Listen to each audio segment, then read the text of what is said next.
Gaitán saludándoles, amigos, invitándoles a recorrer imaginariamente nuestras calles, barrios y plazas, de la Palmita a la Parroquia, de la Reformita a la Florida.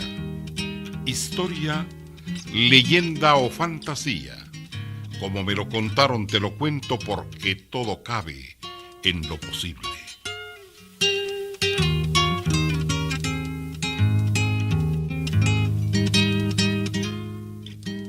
Vamos a entrar de lleno a lo que es la leyenda, a lo que es la tradición oral guatemalteca.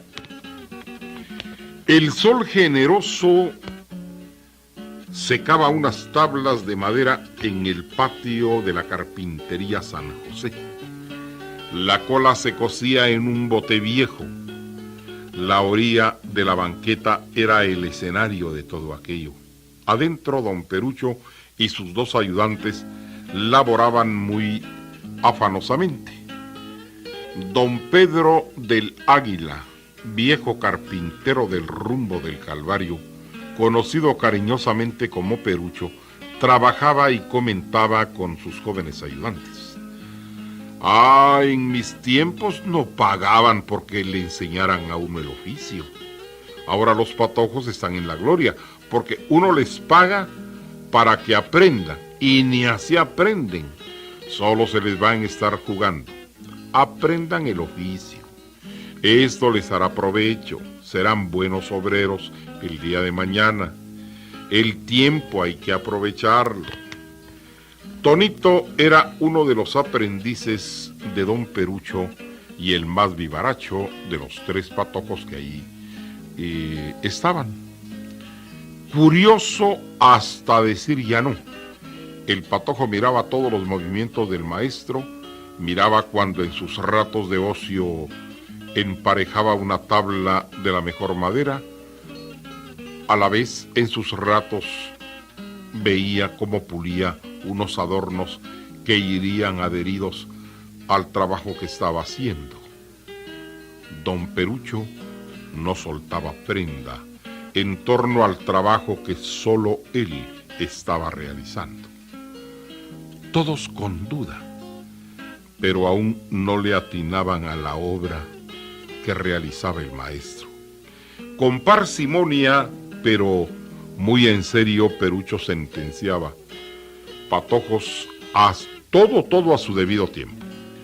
Esto se terminará cuando sea el día, cuando llegue el momento, ya verán. El maestro callaba y seguía trabajando en su obra. Ahora se encerró en un cuartón para que nadie viera lo que hacía. Únicamente Tonito, por más que espiaba, no lo lograba ni daba en lo que el maestro estaba haciendo, mejor dicho, fabricando. Una tarde entró unos vidrios pequeños y tela de seda blanca.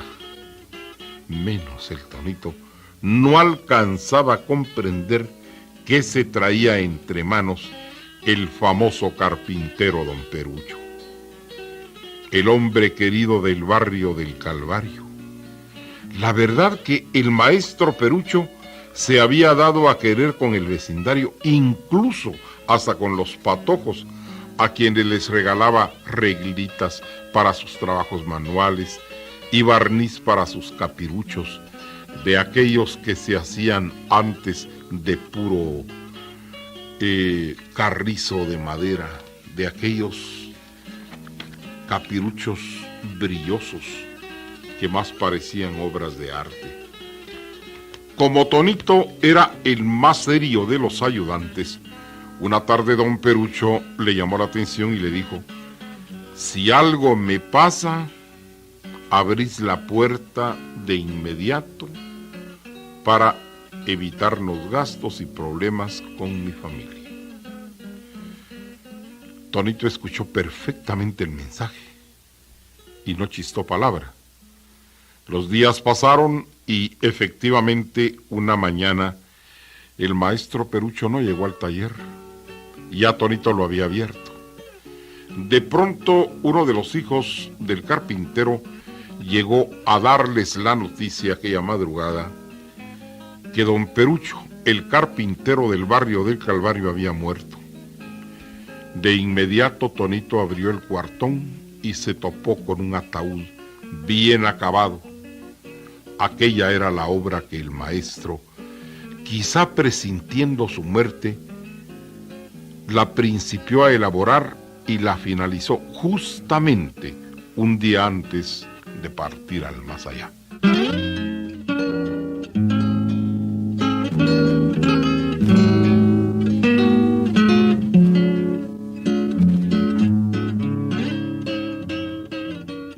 Una macabra experiencia en Saltenango. Paco salió presuroso de su casa para terminar unos chapuces en el cementerio general de Xela. Corría el año de 1950. Era el mes de julio, cuando más llueve. Y poco se puede trabajar, pero Paco, el pelangón, como le decían de apodo, caminaba presuroso a su sitio de labores. Repellaba unos mausoleos viejos y tenía como tarea colocar unos floreros en otros que le habían encargado. Como nunca había laborado en el cementerio, no dejaba de tener un poco de miedo cuando se quedaba solitario, principalmente al mediodía. Por su mente pasaban todos los cuentos de espantos y aparecidos que le habían contado en su niñez y otros que había escuchado en su adolescencia. Bueno, decía para darse valor, si sigo pensando en eso, primero me voy a morir del susto.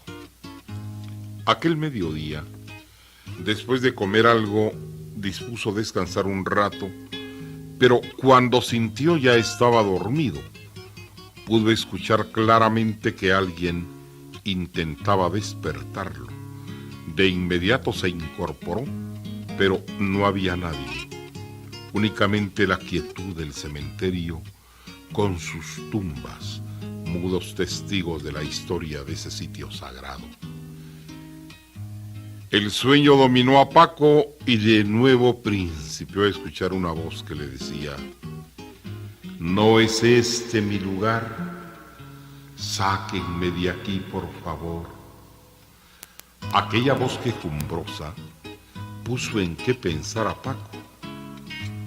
La experiencia ya no era un sueño, era toda una realidad, porque la voz continuaba: quiero salir de aquí, este no es mi lugar, por favor quiero salir de aquí. Paco se puso en el avispero y salió corriendo rumbo hasta donde estaba un policía para contarle la experiencia. Pero el policía no se inmutó y por el contrario le indicó que siguiera laborando en paz y que dejara de estar molestando con tonteras. Regresó todo confundido y asustado. Marcó el nicho de donde provenía aquella voz extraña y siguió trabajando. Pensó para sus adentros que posiblemente el sueño había sido el culpable de aquella experiencia, pero que en realidad no era nada. Como a los 4 días, ahora Paco no estaba soñando, estaba trabajando y pudo escuchar claramente la misma voz y el mismo ruego. De inmediato pensó que no podía estar viva la persona ahí enterrada, porque la fecha de su entierro marcaba 2 años atrás. ¿Qué sería ese misterio? Bueno, para no hacerles largo el asunto, el pobre Paco habló hasta con el mero mero del cementerio de Xela y no solucionó nada. Nadie dio crédito a sus palabras, mucho menos a que la persona ahí sepultada pues estuviera viva, ya que tenía 2 años de estar sepultada ahí. Todo quedó así. Paco continuó laborando en el cementerio. una mañana llegó una comitiva integrada por el juez de turno con 2 policías y 3 personas vestidas de riguroso luto. Paco escuchó lo que las personas hablaban en voz alta. Bueno, en nombre de la ley procederemos a la exhumación de los restos del señor Juan Montepec a pedido de sus familiares, y para el caso hay 2 familiares aquí presentes que son sus hijos. Esto lo dijo el juez. Rompieron los ladrillos, quitaron antes la lápida y procedieron a sacar el ataúd que estaba entero. Habían transcurrido 2 años desde el día de su entierro. Paco, por curiosidad, llegó hasta donde estaba el grupo y preguntó el motivo de sacar los restos de aquel difunto.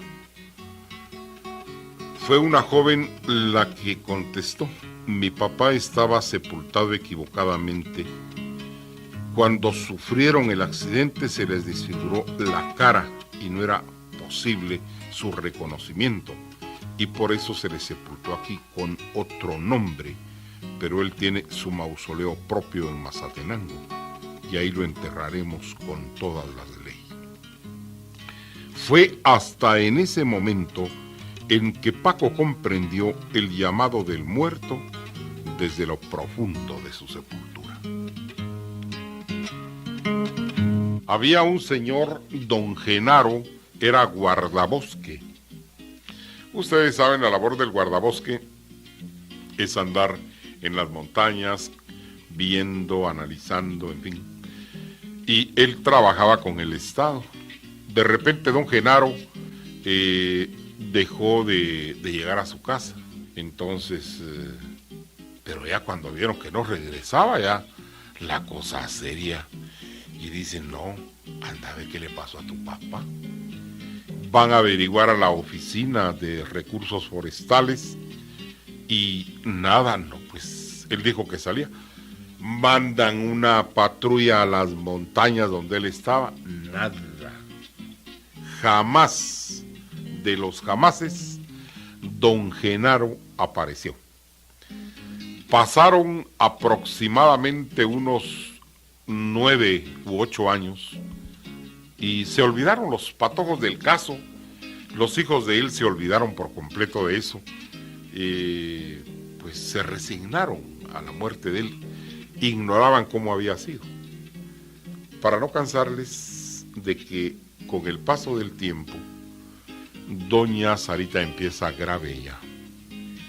Y el hijo de ella me dice, mira vos, fíjate que mi mamá está muy enferma, me dijo, ya se va a morir. Y me llamó a mí y me dijo, mira negro, te quiero decir algo, que no oigan los patojos. Fíjate, me dijo, que yo sé que Genaro se fue entre un pozo. Les estoy contando cosas, experiencias que yo vi.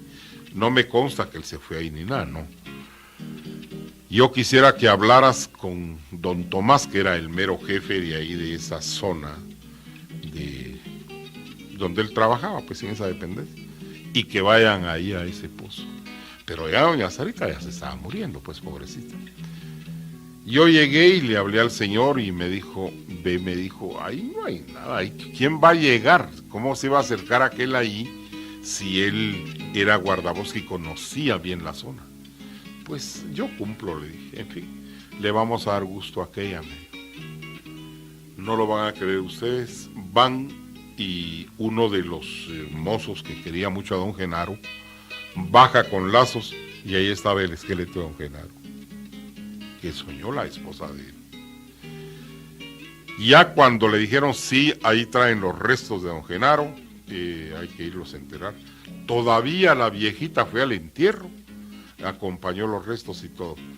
Venía ella feliz, no de que se había muerto su esposa, no, de que había encontrado sus restos. Y le dijo, Genaro, mañana estoy aquí con vos, mijo, le dijo. Cabal, al otro día, ahí llevaban a la ruquita para enterrarla. Y se murió, solo eso esperaban, pues. Pero miren ustedes estos datos tan curiosos de la función del sueño. Había un señor que tenía a sus hijos y lógicamente a sus nietos. Él estaba en cama ya muy enfermo. Entonces viene este señor y cayó en cama. Y uno de los nietos estaba bastante mal. Y era uno de los nietos que él más quería. El patojo empieza a enfermarse y a enfermarse y a enfermarse hasta que murió. Al viejito no le dijeron nada por temor a que se desatara otra muerte en la familia, pues. Y dijo el doctor, no le van a decir nada porque él se va a afectar y mejor tranquilos. Y se lleva a cabo pues el entierro del patojo y el viejito supuestamente se queda en la casa en cama. Pero esa tarde el señor, ignorando lo que pasaba con el nieto, viene y saca fuerzas de flaqueza, se levanta, se da un regaderazo y sale él muy ufano a la calle, pues.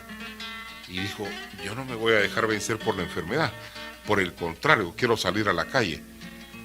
Hago constar una vez más que ignoraba que su nieto había fallecido. Los hijos no le habían contado nada por temor, pues, a evitar que él sufriera una recaída o qué sé yo, y eso le provocara la muerte. Y sale el señor.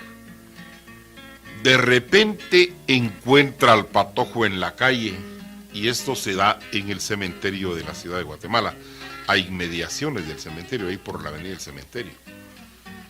Y entonces le dice, Maquito, le dice, ¿y qué andas haciendo por aquí, mijo? Pues aquí, abuelito, le dice, tratando de verte, quería verte, y qué bueno que andas en la calle, le dice. Pues sí, estuve bastante malo, pero ya me levanté, traté de hacerlo, me di mi regaderazo y salí a la calle y me siento bien, y qué tarde más linda, soleada. Sí, le dice el patojo, pues yo te quería ver, y le da un beso. Y caminan para el cementerio, por la avenida del cementerio. Bueno, le dice, yo ya no camino mucho porque ya la regresada me cuesta. Y en las camionetas no lo suben a uno cuando lo ve ya viejito, y cuesta que suba la camioneta. Déjame aquí. ¿Y para dónde vas, mijo? Le dice. Voy a ver a otros amiguitos, le dice, que están pendientes de mí y quiero irlos a ver. Eso está muy bien. Pero el señor ve que el patojo, en lugar de seguir recto la avenida del cementerio rumbo al sur, se mete al cementerio general.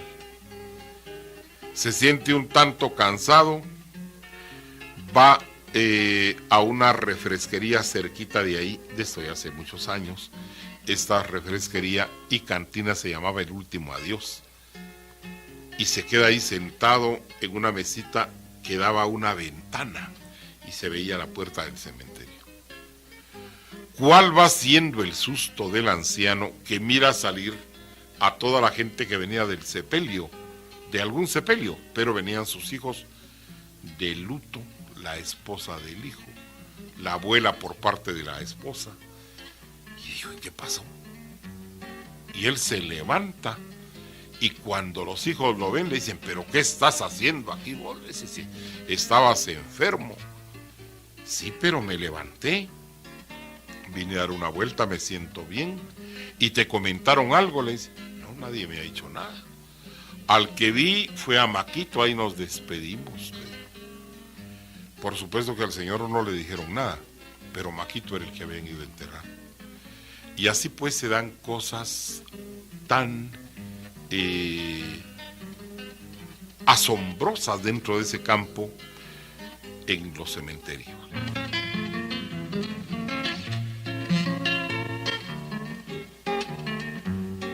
Había un señor que le encantaba la cucharada, el fresco, el tapiz, más de la cuenta. Y bueno, por ahí andaba ahí, totoreco, pero andaba, a veces ganándose los centavos, cuidando carros, lavando carros, para el respectivo guaro, lamentablemente, una persona muy educada, muy correcta. Y ahí andaba para arriba y para abajo.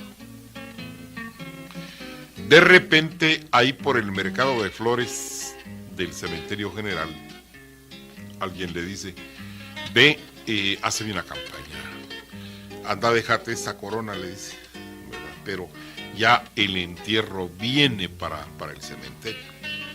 Esperás, ahí el entierro llegará dentro de unos 15 minutos. ¿Está bien? Me dice el muchacho, que le encantaba el tapiz. Está bien, dice, voy a esperarlos ahí. ¿Conoces a un fulano, a un sultano? Sí, ellos van en su carro adelante. Parece ser que murió la mamá de ellos. Ah, perfecto. Bien. Él ve el carro fúnebre que viene, identifica a las personas, les entrega la corona. Pero ya las coronas no cabían. Acompáñanos, le dice, y nos vamos para donde van a enterrar a mi mamá. Perfectamente, no tenga pena. Llegan a donde entierran a la señora y se regresan. Cuando regresan, pasan cerca del lugar donde arreglaron la corona. Y el señor había quedado a deber todavía unos centavos. Llega a pagar ahí. Y entonces le dice, mire, perdone, le dice a la señora que hasta ahorita venga, pero venimos del entierro de mi madre y aquí está lo que yo le debo. No me debe nada, le dice. ¿Por qué? Porque yo mandé a llamar a este muchacho. Y vino, dijo que iba a ir al cementerio y total de que ya no fue, le dijo, porque parece que murió de goma ahí en la 19 de calle. Pero ¿cómo va a ser eso? Le dice, si ahí estaba esperándome él con la corona y la llevó cargada la corona a la par del carro hasta donde enterraron a mi mamá. Son situaciones pues que no se definen, que no se entiende cómo suceden y por qué se dan en este medio. Los recuerdos del maestro Chepe.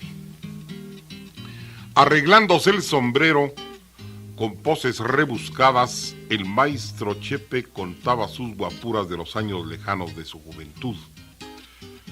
No es que yo lo diga, pero en mis buenos tiempos fui perseguido por las traidas.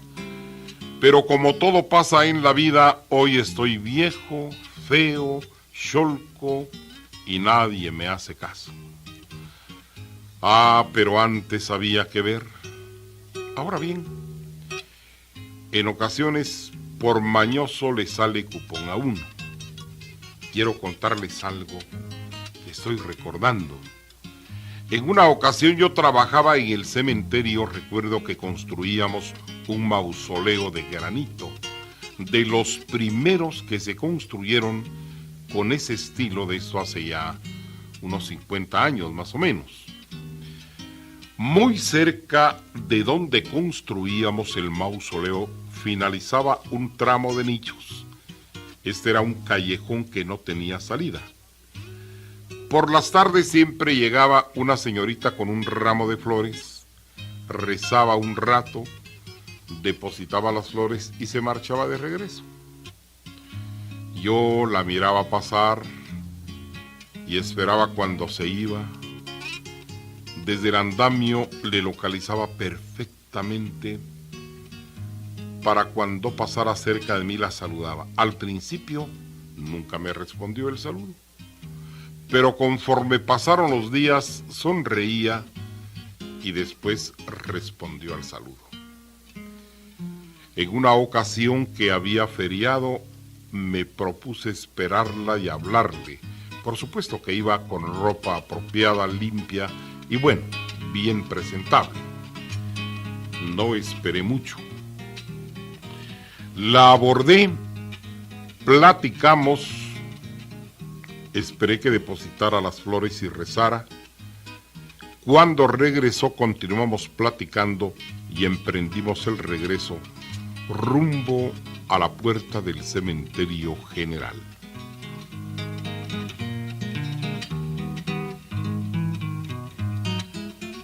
No habíamos caminado ni siquiera una cuadra cuando me dijo: es un día tan lindo como para desperdiciarlo. Mejor damos una vuelta por el interior del cementerio. La tarde era apacible y de un sol esplendoroso, sin calor ni viento fuerte. Una tarde que invitaba al paseo. Platicamos tantas cosas y el tiempo se hizo pequeño para seguir conversando. Ya salíamos, eran las 5 de la tarde cuando me dijo: dejé algo olvidado donde deposité las flores. Apresuramos el paso y cuando llegamos, ella penetró al callejón del final del tramo de nichos. Yo me quedé esperando. Cuando pasaron 10 minutos y no regresaba, me asomé al callejoncito y ahí estaba rezando una vez más, hincada frente a un nicho. Previamente había colocado un pañuelo en el piso, esperé y de nuevo fui a espiar y la dama continuaba rezando. Ya llevaba media hora de estar ahí. Me pareció extraño. La esperé a la vuelta, sabía que al salir por fuerza tenía que pasar por ahí, ya que no había otra salida. Cuando sentí a los policías estaban indicando a la gente, la poca gente que había a esa hora en el cementerio, que por favor salieran, que ya se iba a cerrar. Uno de los policías que me conocían me vio y a manera de broma me dijo: vos, Chepe, no me vayas a decir que estás esperando a alguien, a no ser que estés esperando a la patoja que se desaparece en ese callejón. Yo, por no dar mi brazo a torcer, le respondí que no esperaba a nadie, que en un momento saldría del cementerio. El policía se fue rumbo al portón del cementerio, yo me quedé y con un poco de miedo fui a espiar al callejón sin salida y la dama ahí estaba, ahora estaba de pie. De lejos le indiqué llamándole la atención que ya había que salir. Se volteó y con una seña me dijo que ya iba, que le hiciera tiempo. Ya cuando pasaron otros 5 minutos, el policía regresaba para urgirme y salir del cementerio. Si estás esperando a la patoja que se aparece en ese callejón, estás perdido, me dijo. Mira, vas a ver que no hay nadie. Anda. Ahora sí le acaté la orden y fui a ver. Casi pego un grito de miedo. La joven no estaba ahí y no pudo haber salido por otro lado. Caminamos con el policía rumbo a la salida cuando de pronto en el callejón se escuchó una risotada de burla que nos heló la sangre. Esto sucedió en el cementerio general de la ciudad de Guatemala.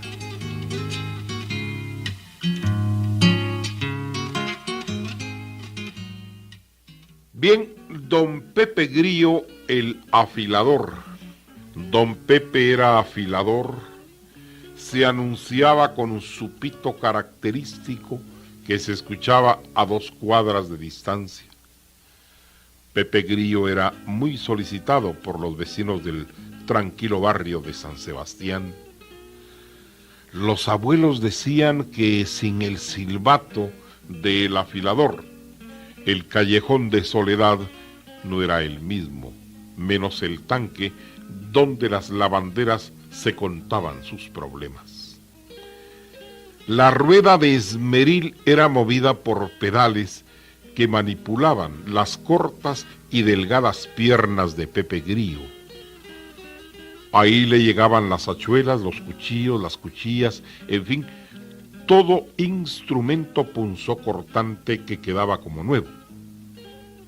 Era buen afilador aquel hombre. Se vanagloriaba de que su abuelo había sido de los primeros que tuvo afiladuría en la 7ª calle de la hoy zona 1, antiguamente llamada Calle del Sol. Ahí fue donde don Pepe aprendió el oficio. La gente buscaba a don Pepe por su puntualidad.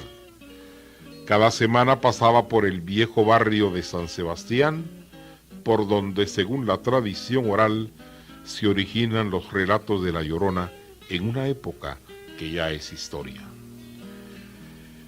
El único problema que tenía el pobre Pepe era que le gustaba empinar el codo más de la cuenta. Bueno, cuando el hombre se le metía el gusano guarero, no había fuerza que le cambiara y dejaba el trabajo por un lado, no importándole nada. Por aquellos años de 1927 se aproximaba la fiesta de San Sebastián.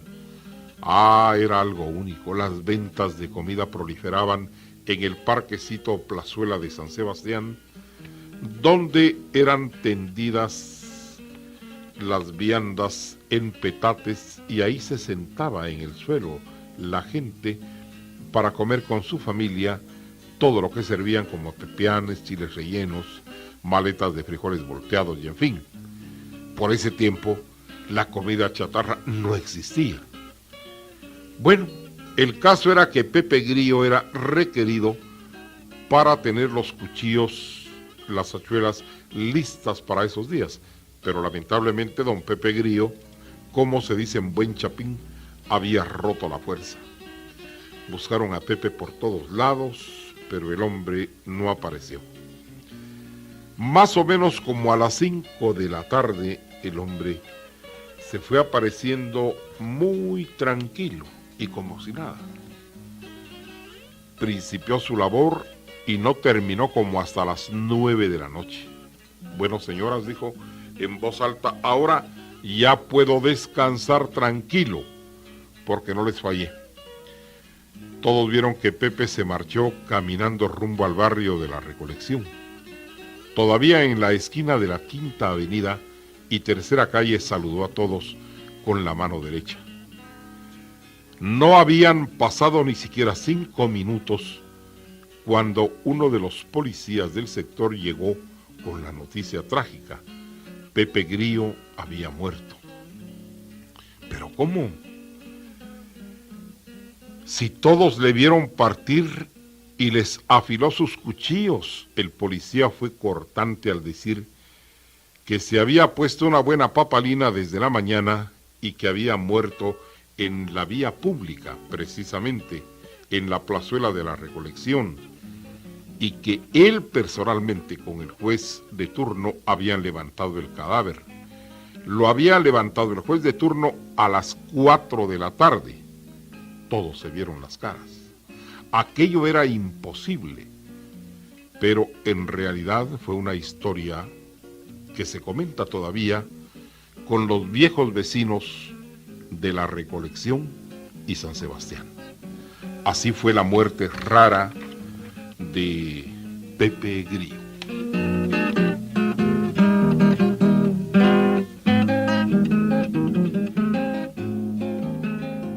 Había un señor que tuvo un grave accidente. Era un hombre de una vitalidad extraordinaria que se movilizaba pues para arriba y para abajo, y él iba y venía.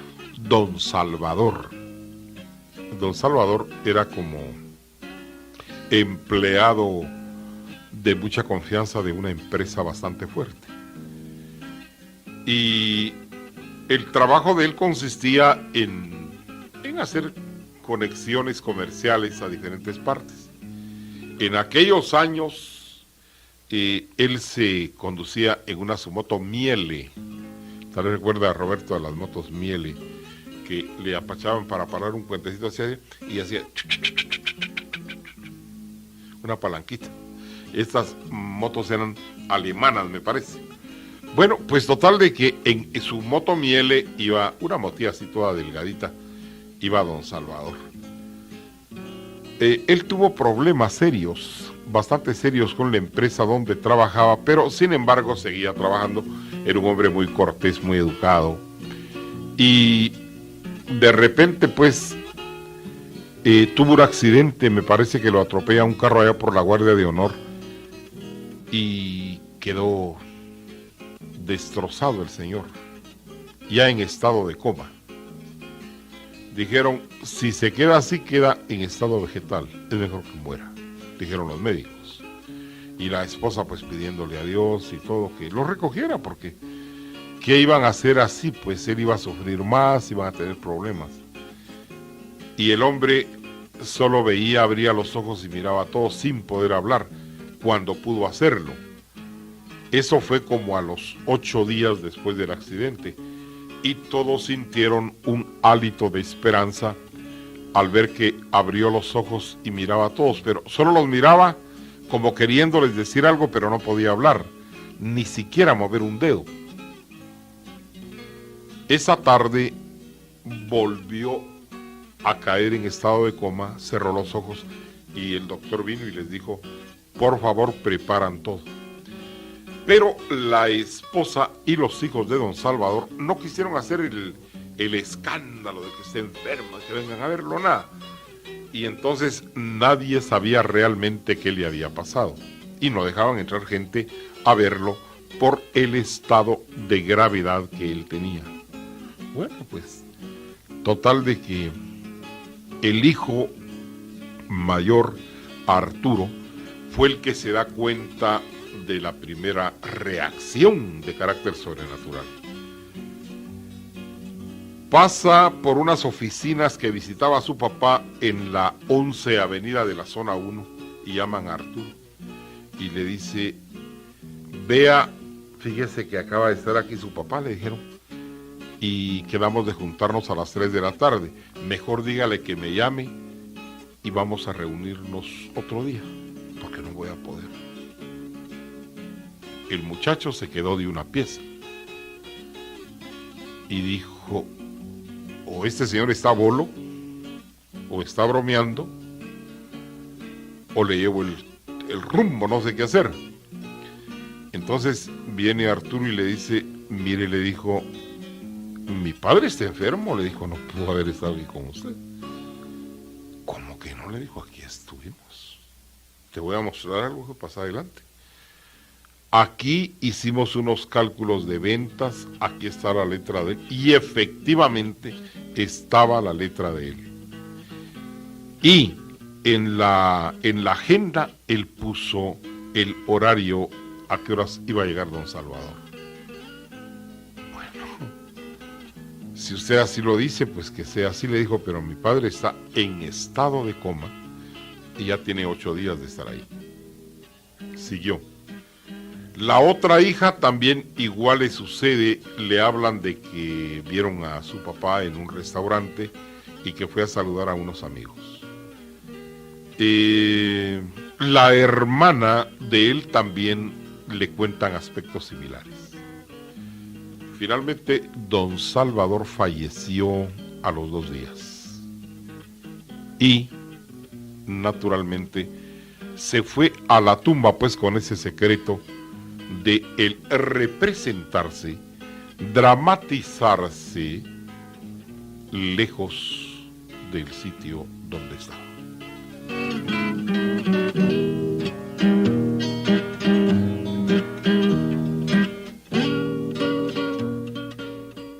Habíamos hablado la vez pasada de los famosos fantasmas de las fuentes, y esto es muy común, muy corriente en el medio guatemalteco, por ejemplo, donde ahora están las oficinas del Instituto Guatemalteco de Seguridad Social en la 7ª Avenida, en el centro cívico de la ciudad de Guatemala. Ahí existía el Parque Navidad. Bueno, la gente joven no recuerda todo esto porque este parque desapareció por completo. Era un parquecito estilo francés porfiriano, con un kiosco al fondo. Ahí tocaban los presos la marimba los domingos por la tarde. Y nos llevaban a pasear a nosotros ahí pues cuando éramos niños. En este estanque que estaba abajo del kiosco había peces de colores y Nadie pues tocaba nada en aquellos lejanos tiempos, nadie. Ahí dejaban a los peces, les echaban migas de pan y toda la cosa. De repente alguien decía que en ese sitio había una serie de apariciones fantasmagóricas y que nadie se atrevía a recorrer después de las 8 de la noche el Parque Navidad, que daba a la línea férrea en ese tiempo. Hubo un hombre que se quedó ahí una noche. Echaron la apuesta con un señor de origen italiano. Él vivía cerca de este lugar. Y echaron la apuesta de, en aquel tiempo era un dineral, 50 quetzales. Entonces le dijo, te doy 50 quetzales si vos te quedás ahí. Pero este señor italiano vivía en una casa de altos que da cerca del puente de la penitenciaría. Y desde ahí escuchaba él en las noches los gritos desgarradores, las visiones que apreciaba desde lejos, y a él le daba un miedo grande. Entonces dijo que el que se quedara ahí, él le daba 50 quetzales. Repito, en aquellos lejanos años, 50 quetzales era un dineral. Total de que este hombre, tocado pues por la necesidad, se queda esa noche en el kiosco del Parque Navidad.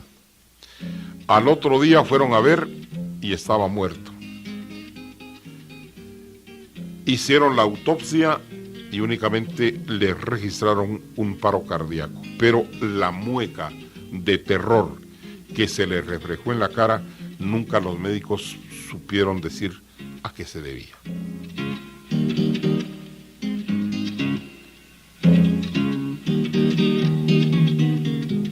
Ana es guatemalteca, radica en los Estados Unidos desde hace 30 años.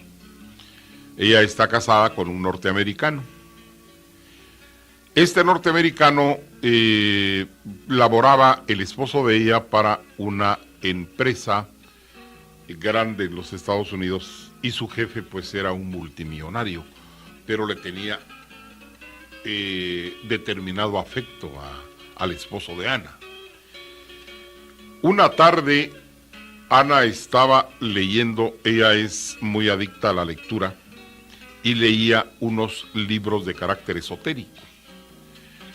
El libro esotérico es el libro que estudia los fenómenos paranormales. Y estaba leyendo. Y le dice, Ana, qué bonita lectura. Yo tengo 2 libros que te voy a prestar, le dijo. Únicamente te los voy a prestar. Me los devuelves, pero son muy interesantes, yo los traje de la India.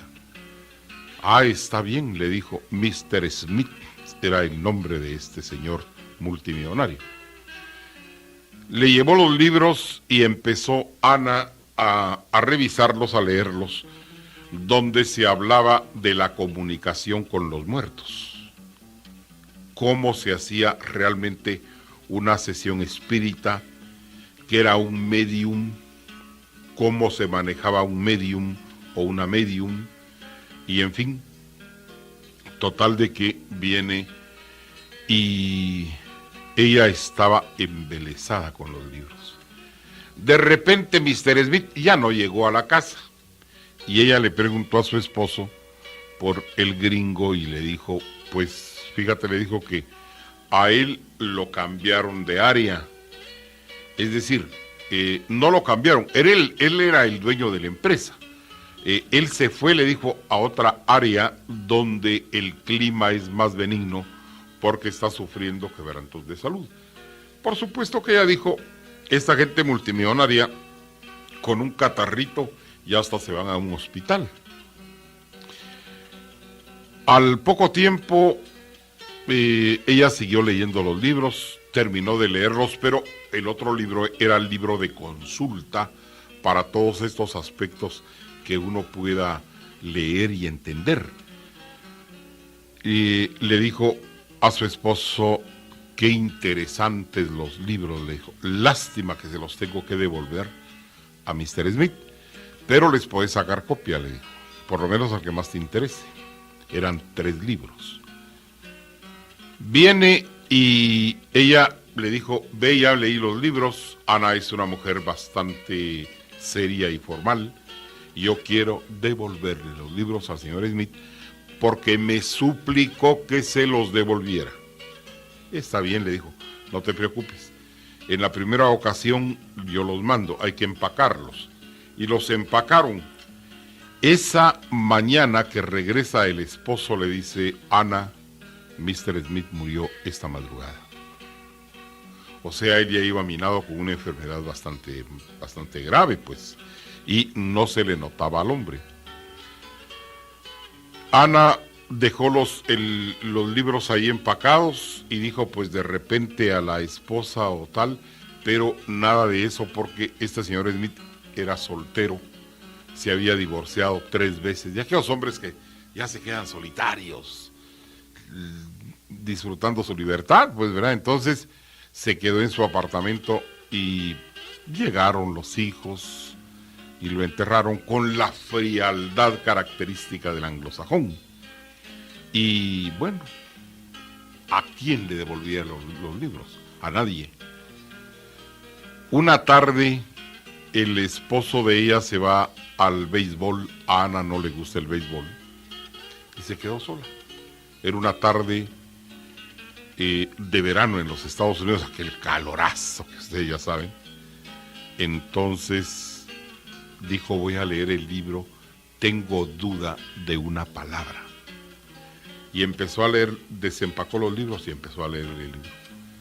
Héctor me dice, yo estaba leyendo el libro cuando me jalaron el libro con fuerza, que el libro fue a dar a medio cuarto. Y yo me paré y salí corriendo. Y me quedé afuera de la casa, ya no quise entrar a la casa. Cuando llegó mi esposo, dice, me encontró afuera, yo le expliqué el asunto. Él me dijo que dejara de creer en cosas, de leer cosas, porque eso me provocaba esa situación. Y tenía un miedo terrible. Total de que ella todavía tiene los libros y dice que en ocasiones los libros truenan, hacen ruido donde los tiene y los ha refundido y siempre los libros persisten en provocar algún ruido. Estos fenómenos son tan importantes y dignos, pues, de comentarse como lo que a continuación también les voy a comentar.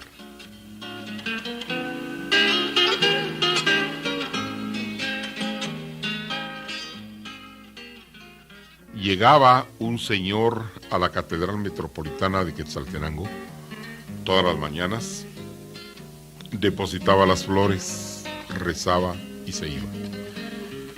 Lógicamente, los empleados de un templo católico, cuando ven esto, ven a la gente y se familiarizan con las personas. Luego de ello, pues también ojo chícharo por si se pierde algo. Y tal como están las cosas ahora, pero de esto hace ya algún tiempo, me cuenta este señor. Entonces llegaba el señor todos los días, y él lo miraba bien. A veces con un traje gris, a veces con un traje negro, con su sombrero, y decía, bueno, pues, muy buenas tardes. Si no llegaba en la mañana, llegaba en la tarde, así, pero no faltaba. Por lo menos en el tiempo que él recién había llegado a trabajar a la Catedral Metropolitana de la ciudad de Quetzaltenango. Pasó el tiempo y de repente no llegó el señor como 2 días. Dijo, qué raro que no ha llegado.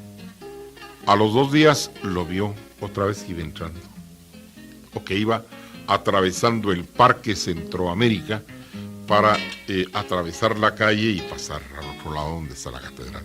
Ah, ya viene, dijo, no falla. Buenas tardes, muy buenas tardes, pase adelante, señor. Muy respetuoso siempre. De repente ya no llegó. Y es común y corriente que se oficie una misa de difuntos en cualquier iglesia de la ciudad de Quetzaltenango, como en cualquier iglesia de la capital o de cualquier parte. Llegaron, pagaron la misa y hay personas que en el altar mayor colocan la fotografía de la persona fallecida cuando la misa se oficia en honor a ellos. Y entonces pusieron ahí la fotografía. Cuando va viendo la foto, dijo, pero si este es el señor que viene aquí, yo no sabía que había fallecido. O sea, él tomó el asunto como que el señor acababa de fallecer. Y les dice, como llevaron la fotografía, ¿va a ser misa de cuerpo presente? Preguntó él así ingenuamente a unos familiares. No, le dice, es la misa de sus 7 años, pero la hacemos aquí porque él quiso mucho a este templo y aquí venía. Aquí lo bautizaron, aquí se casó y aquí venía él. Era mi papá. Hace 7 años falleció. Esto me lo contó uno de los empleados de la catedral de la ciudad de Quetzaltenango.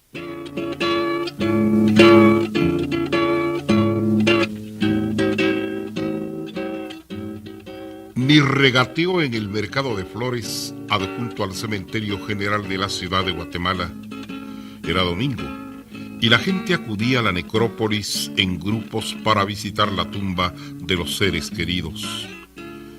Compró las flores y caminó por la calle principal del cementerio, un tanto a la sombra por el sol quemante de la mañana. Aníbal caminaba con paso lento, con su pantalón bien planchado, camisa blanca y chumpa celeste, zapatos bien lustrados y oliendo a colonia. Al llegar a la bomba, en el final entregó las flores a un niño, quien las colocó en uno de los nichos bajos del primer tramo. El patojo vio al joven un tanto raro, cumplió con su labor y se retiró, previo al pago de 1 quetzal con 50 centavos, según el trato. Por ahí se quedó el niño espiando. Ya estaba con otros 2 muy avispados, un morenito de gorra conocido como Chivito, apodo cariñoso que le colocaron por ser originario de Quetzaltenango. El otro, un blanquito colocho pecoso, que como tal le llamaban el Pecosville. Agazapados los 3 patojos, esperaban lo que Aníbal haría frente al nicho de la mujer ahí enterrada. El joven vio para todas partes y cuando calculó que no había nadie, principió a monologar. Sí, monologar porque solo él hablaba. Aquí estoy de nuevo, mi amor, frente a ti, frente a donde duermes, aquí donde estás durmiendo el sueño eterno de la muerte. Ojalá despertaras, aunque fuese un momento, para que supieras cuánto te he amado, desde que estabas viva, desde que te miraba en la calle y ni caso me hacías, ¿te acuerdas? Y luego, en aquella ocasión, cuando fue la fiesta de doña Micaela, que te saqué a bailar y me desdeñaste. Pero, ya ves, aquí estoy, no me importa que estés muerta, que yo te sigo amando, y te amo en silencio tal y como siempre lo he hecho. De pronto, una voz de mujer se escuchó. Era una voz como de ultratumba, que indicó: ¿no te importaría ver mis despojos? ¿No te importaría ver mis huesos y mi esqueleto completamente deforme por la acción del tiempo y la descomposición orgánica? No creo, mi querido Aníbal, que soportes esa visión, pero ya que insistes y vienes al cementerio sin faltar un solo domingo, aunque esté lloviendo, te daré ese gusto. No respondo por el efecto que pueda tener en tu persona tal experiencia. En su escondite, los niños continuaban viendo el espectáculo que siempre les llamó la atención porque pensaban que Aníbal era una persona demente que llegaba los domingos al cementerio. El niño sigue viendo, el niño sigue ahí con los amiguitos. El niño sigue siendo niño y busca algún motivo para entretenerse, y aquel motivo era nada menos que Aníbal. Los niños y otros que le observaban gozaban con sus formas de ser frente a la tumba de la dama y la forma como él hablaba. Después de que Aníbal escuchó aparentemente lo que dijo la difunta, él, muy agradecido, recalcó: lo que manda es mi sentimiento, mi aprecio. Amo tu espíritu, tus despojos es lo de menos. Yo siempre te amaré y recordaré tal cual eras en vida, y ese recuerdo me basta. En ese momento se escuchó un grito desgarrador y los patojos salieron corriendo del lugar. Aníbal se desplomó frente al nicho de la difunta y los que vieron que estaban ahí también de curiosos salieron corriendo y otros le auxiliaron. Llegaron los bomberos y se lo llevaron a un centro asistencial. Uno de los médicos indicó que únicamente estaba con un shock nervioso, pero que pronto le pasaría. Uno de los policías le preguntó a los patojos qué era lo que había pasado ahí. Ellos muy inocentemente dieron su versión. Miren, él hablaba solo como loquito. Esto lo hacía todos los domingos y ahora hizo lo mismo. Pero después solo se escuchó un grito y cayó al suelo. Nos asustamos y salimos corriendo, eso fue todo, pero nosotros no escuchamos nada, solo él hablaba. Al poco tiempo se miraba a Aníbal deambulando por las calles y callejones, silencios del cementerio general, completamente abandonado, barbado y sucio. Hablaba solitario y en ocasiones dormía frente al nicho de la mujer de sus sueños. Cuando sacaron los restos de la dama que visitaba a Aníbal y los llevaron al osario común porque nadie los reclamó ni pagó, el hombre lloraba como un chiquillo y finalmente le encontraron muerto en uno de los estrechos callejones del cementerio general.